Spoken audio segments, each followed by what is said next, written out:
Good morning. Let's let's get started now.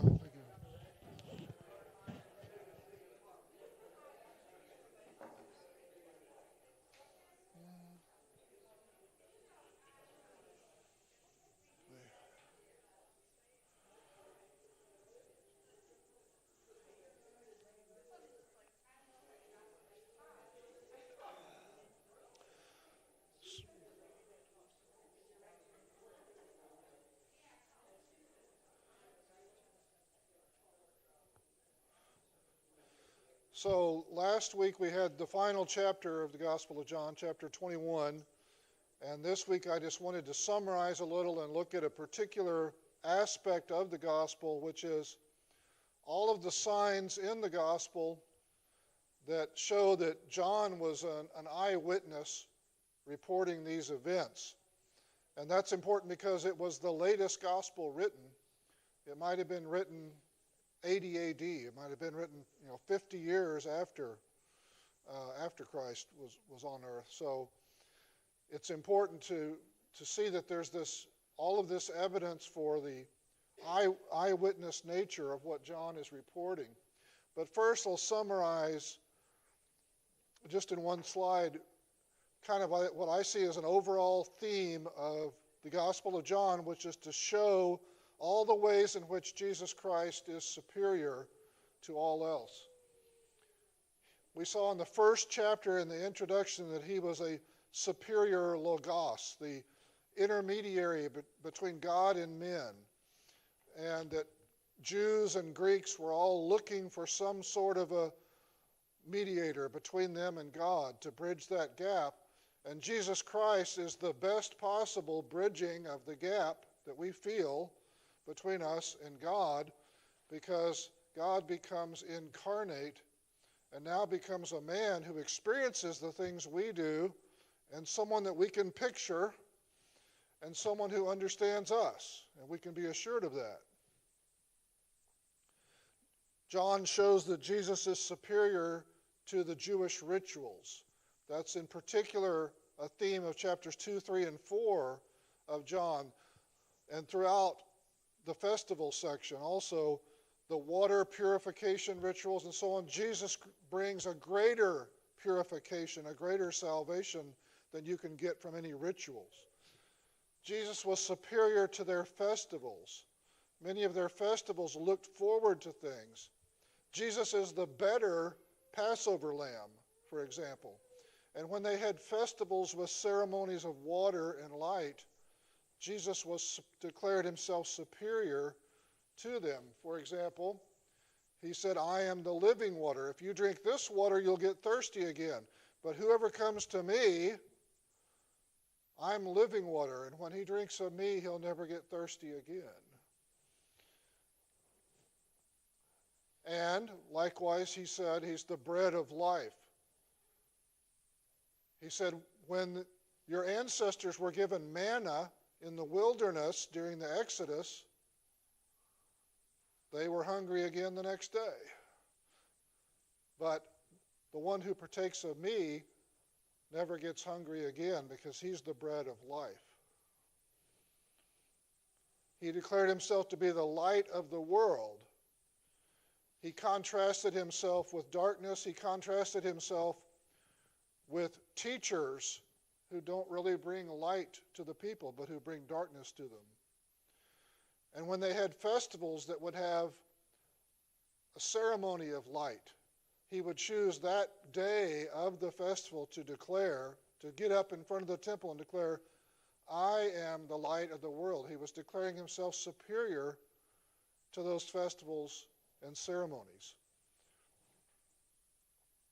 And he called himself the Good Shepherd.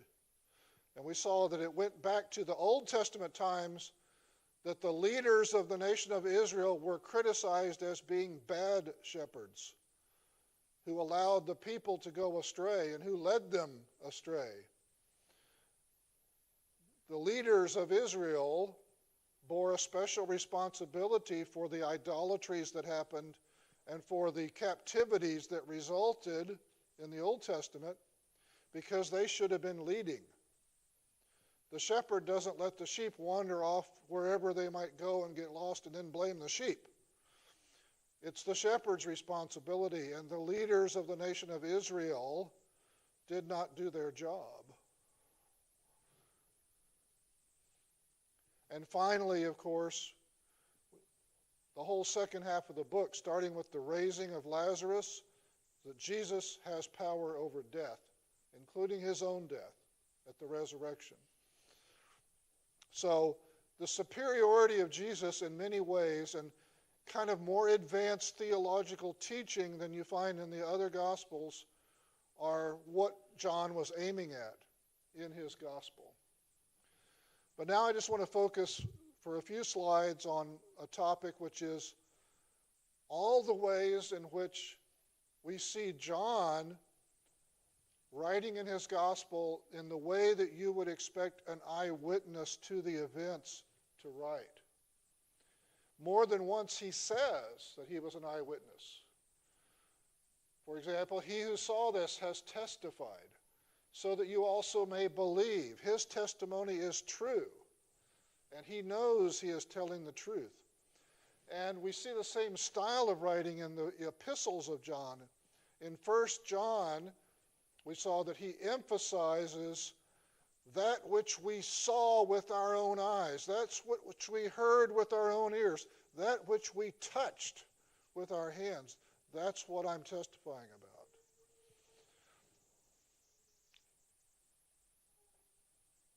But not just claiming to be an eyewitness. Anybody could claim to be an eyewitness. The gospel shows the signs of being written by an eyewitness. It has the kind of details that an eyewitness would provide that someone else who wasn't an eyewitness, who's writing decades later, would not think to put into the story. For example, places. John records about the same number of place names as the other Gospels, but there's a difference. John tells fewer stories, and he tells them at greater length in more detail. And so therefore, he actually has a different density of place names because every single story in John is located. That's not true of the other Gospels. For example, many of the Galilean stories in Matthew, Mark, and Luke will say they were going through a grain field. Doesn't even say what the nearest town was or whatever. Jesus was teaching in a synagogue. Which synagogue? They didn't always record the places, but every story in John has a place recorded to it. Why? Why record the places? Well, think about it. John wrote late in his life. He's believed to have written from up in Ephesus, modern-day Turkey, long way from where these stories took place. The people that he was writing to wouldn't necessarily even know all these place names, and they wouldn't expect John to provide the place names. It's just John's style of testimony. He's writing as a testifier. He's testifying to what he witnessed, and so he gives all the details that he can of all these stories in his gospel, place details and other kinds of details, because that's his style of writing. He's offering a testimony.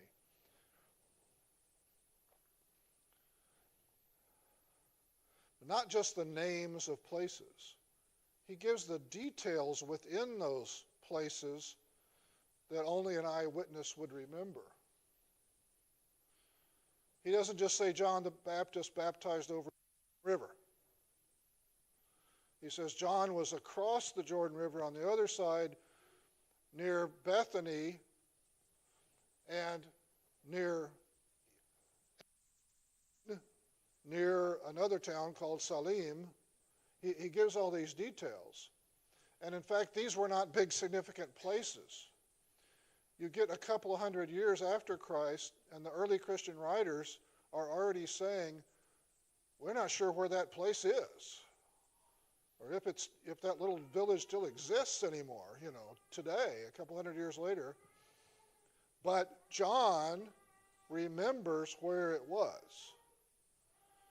In fact, it appears that John was a disciple of John the Baptist for a short time before he was called to be a follower of Christ. And so he was there, and he remembers it, and so he records it. Instead of just recording a miracle, John records exactly where people were. Jesus was at Cana, and the rich official, the nobleman, came from Capernaum to Cana. And then on his road back to Capernaum, he discovered that his son had already been healed, as Jesus would say, and so on. So everything is given detailed places. The story of Lazarus being raised. It talks about how Jesus came, and before he got to the home, Martha met him on the road, and he talked to her, and then he waited there, and she went and got Mary, and Mary came back to the place where Martha had first met him, which was across from where the tomb, the kind of cave in the hill where they buried people, where Lazarus was. He gives all that, and you can actually picture, you can kind of have that you are there moment where you can picture exactly where everybody goes, step by step, because he gives that kind of detail. John doesn't just say Jesus came to Jerusalem and spoke, or Jesus was outside the temple, which would be even more specific. He gives even more detail than that. Jesus was at Solomon's porch or Solomon's portico speaking, a particular place. He was at the pool of Bethesda when he healed the man who couldn't get to the waters. Jesus was by the treasury. So out in the temple courtyard, you had boxes over in one corner where people would come put their contributions. That was called the treasury. And so it doesn't just say he was near the temple. Here's exactly where he was in the temple courtyard for this story. That's just John's style, and it's the style that you would only get from an eyewitness. And he also relays the customs of the time and place, which off in Ephesus in 80 AD, nobody would know, most likely, unless they had been there at the time, unless to understand them. And he tends to refer to the customs just kind of in passing, not stopping to explain. And that's kind of the way eyewitnesses behave, isn't it? You don't always realize that maybe other people need more explanation, but to you, the meaning is obvious and taken for granted, and you just continue on the story. You dropped a few details along the way, but you didn't stop to explain, and that's the way he is. And he... Yeah. Yeah. Larry said when Nat went to Ohio to be with her mother, and she's in the hospital. And I'm like, is it Lynette or her mom? Because I didn't see Lynette. Right? But it was obvious to Larry because he knew. Yeah. That's exactly what you're saying. Watch those pronouns. Right. Who are they referring to?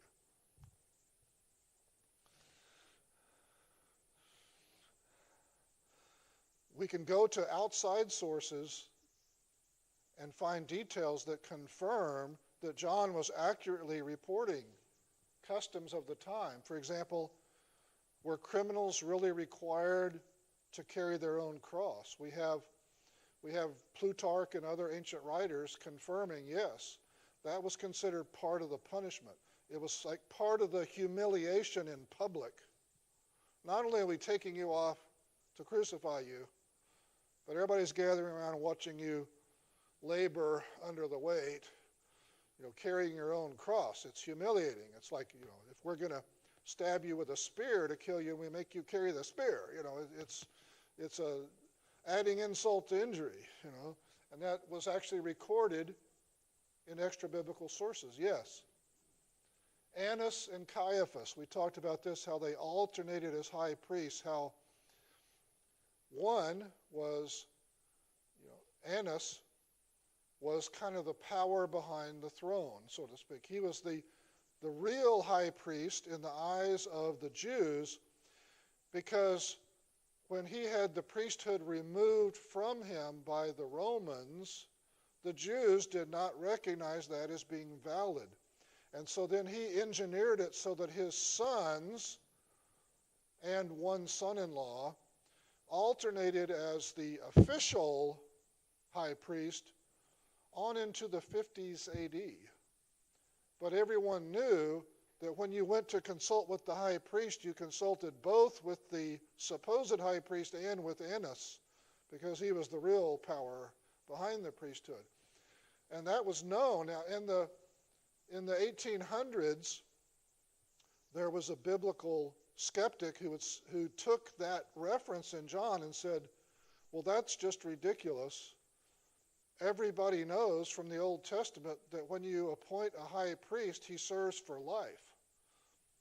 And there's only one high priest at the time. You can read it all right there in the Old Testament. So John must be mistaken, right? I mean, well, but then we find other historical sources, Josephus, the Jewish historian writing for the Romans and so on, who confirmed that this is what was going on.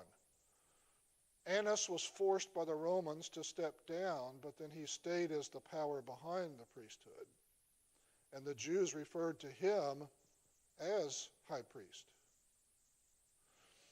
So this is not the kind of thing written by somebody a long way away decades later. This is someone who was part of that culture and understood it. We saw when the famous story when Jesus and his disciples were passing through Samaria, and they got to the town of Sychar, where Jacob's well was. And the disciples went into town to get food, and Jesus went up, and a woman came to the well, and Jesus began talking to her. And we know, she says in that story, and this is very much the kind of language that you would get from Jesus, an eyewitness passed on to John. Jesus is talking to her, and she begins inquiring about the big bone of contention between the Samaritans and the Jews, which is that the Jews said your worship is not valid because you don't worship at the temple, which was kind of a catch-22 for the Samaritans because they weren't allowed to go to the temple. They had to worship on Mount Gerizim. And as a matter of geographical detail, if you're standing right outside the town of Sychar, Mount Gerizim is looming right over you. And the language of the woman is, she just says, we Samaritans worship at this mountain. That's how it's phrased, at this mountain. The implication is like, you can see it, right? And that's exactly the truth of where they did worship. They used to worship in the town of Samaria and on the hill over it, but that was destroyed centuries before. And so this is all extremely accurate, and it reflects the actual customs of the time. So we have sign after sign. I studied this book called The Eye of the Beholder, subtitled The Gospel of John as Historical Reportage.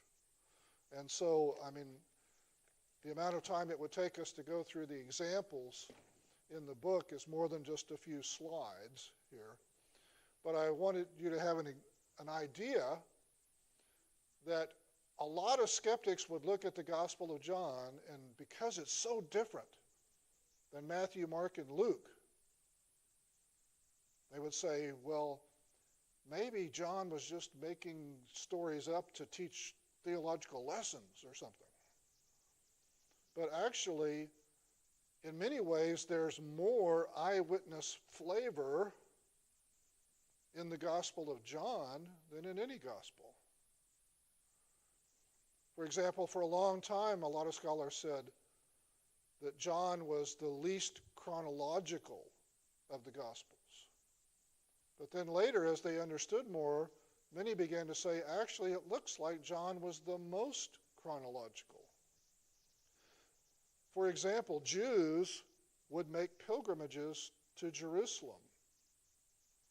There were 3 different festivals in which you made pilgrimages to Jerusalem, and if you didn't go to all 3 every year, certainly in your lifetime you went many times to Jerusalem.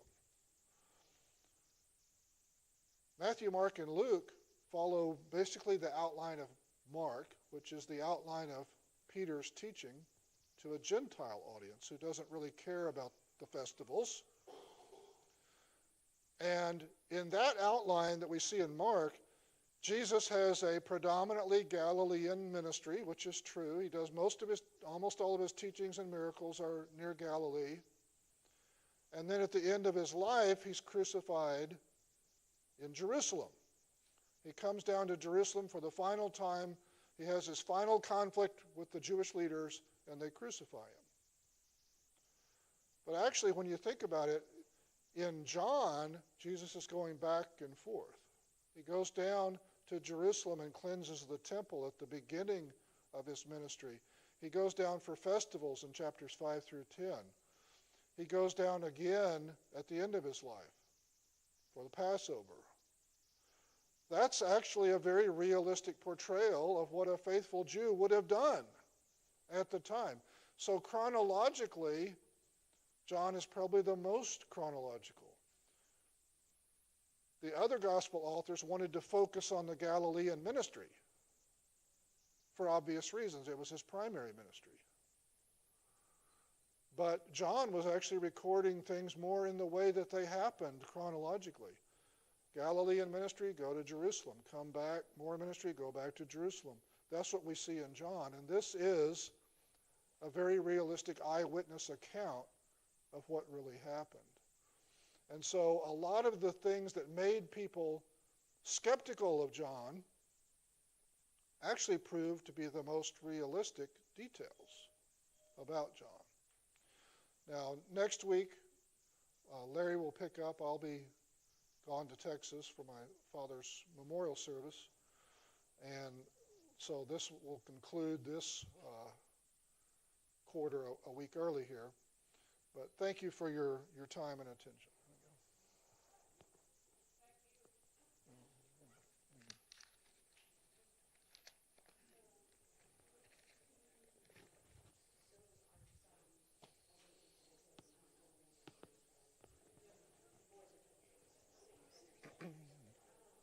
Oh, did Travis have to run off to work or?